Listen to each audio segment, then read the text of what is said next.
On behalf of our team at the Chinese University of Hong Kong, Prince of Wales Hospital, I would like to present our study on the dynamics of the anti-diuretic action of low-dose Desmopressin Oral Lyophilisate in treating male nocturia after transurethral prostate surgery.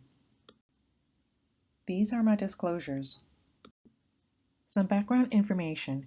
Nocturia is known to be least improved by transurethral resection of prostate. Nocturia 2 times or more per night impairs the quality of life despite after surgery. And Desmopressin Oral Lyophilisate emerges to be the treatment of choice for nocturia. This is a prospective randomized double-blind placebo-controlled trial to study the clinical action of Desmopressin Oral Lyophilisate in treating men bothered by nocturia after surgery for urinary tract symptoms or acute urinary retention. We reported the dynamics of the anti-diuretic action of low-dose desmopressin 60 micrograms based on the variation of hourly nocturnal urine production rate across bedtime in comparison with the placebo. The inclusion criteria includes those who received transurethral resection of prostate 3 months or more ago, those with nocturia 2 or more episodes per night, as evidenced by a 4-day bladder diary, and an eGFR of more than or equal to 50 milliliters per minute. Informed consent were taken from all the patient and baseline demographic information were collected. A 4-day consecutive home bladder diary was then performed by the patient. The hourly nocturnal urine production rate from 1 hour before sleep to 8 hours into sleep can be derived from this bladder diary. They were then randomized to receive either the drug or placebo sublingually 1 hour before bedtime every night for 4 weeks. They're advised to empty their bladder before sleep and thoroughly fill out the bladder sleep diary for 4 consecutive days before and in the last 4 days of the study. Blood taking was performed on the 3rd, 7th, 21st, and 28th day to look for hyponatremia. Home bladder diary was also performed in the last 4 days. This shows the Consortium Diagram with randomization of the cohort into the placebo arm and desmopressin arm. 35 out of 38 of the placebo arm finished the study. There were no hyponatremia noted in this arm.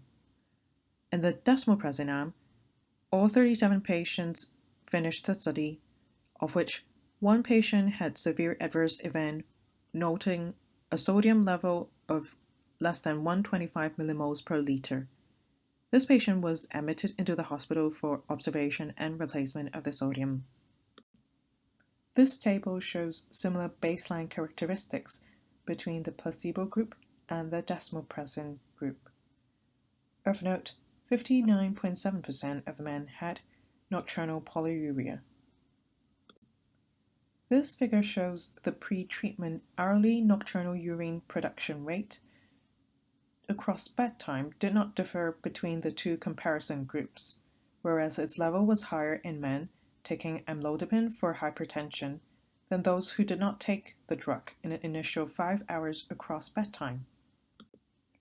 This figure shows the change in hourly nocturnal urine production rate between pre-treatment and post-treatment of the desmopressin group against the placebo group spanning from 1 hour before bedtime to 8 hours into sleep.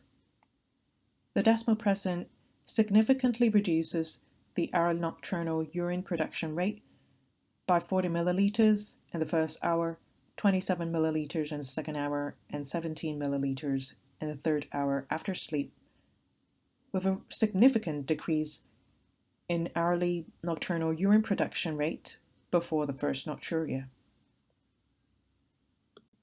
This suppression of hourly nocturnal urine production rate is sustained longer in men weighing 67 kilograms or less. The suppression of hourly nocturnal urine production rate is also sustained longer in men whose nocturnal polyuria index is less than or equal to 0.33. However, the maximum magnitude of suppression of hourly nocturnal urine production rate by desmopressin did not differ between men less than 70 years of age or more. we observed that the post-treatment 24 urine output reduced by about 16%. This is related to the reduced daily fluid intake. However, the time lag between retiring to bed and the deceleration of hourly nocturnal urine production rate in the first half of bedtime remains unchanged. Fluid reduction probably didn't lengthen the time to first nocturia sufficiently for the purpose of improvement of sleep quality. Light-weighted men could achieve longer yet similar magnitude of anti-diuretic action as compared to men heavier than 67 kilograms. We also noted that the anti-diuretic action lasted longer in men older than 70 years of age, implying that low-dose regime can still predispose elderly men to hyponatremia. Indeed, all the subjects who had hyponatremia were older than 70 years of age in a group, limiting the use of higher dose of Desmopressin Oral Lyophilisate in treating post-TURP nocturia. In conclusion, hourly nocturnal urine production rate is a plausible parameter to study the anti-diuretic action of Desmopressin Oral Lyophilisate. Fluid restriction alone fails to reduce the volume of nocturnal urine production in the first half of bedtime. In contrast, this could be achieved by the drug, with its effect more pronounced in men older than 70 years of age, weighing less than or equal to 67 kilograms, and those with a nocturnal polyuria index less than or equal to 0.33. However, this low-dose regime could still cause prevalent and significant hyponatremia for post-transurethral resection patients of more than 70 years of age. Thank you for listening to my presentation.